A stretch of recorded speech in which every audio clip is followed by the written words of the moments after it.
Hi guys, good morning. So today's video guys, simpleng ulam lang naman ito guys. So ito lang po is ginataang isda guys. Ayan. So ang sarap nito in fairness. Nakakarami ka talaga ng kanin. Ayan. So nang gawin natin guys is nagprito ako ng talong. Ayan. Tapos hanguin natin siya kasi luto na siya. Medyo brown na siya. Tapos mag-isa tayo ng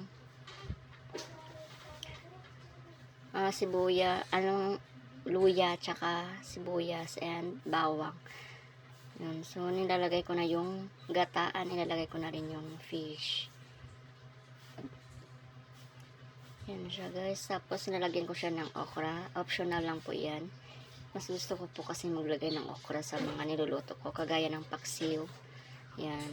Kasi mas masarap po talaga kapag mayroon siyang okra and talong. Ayan.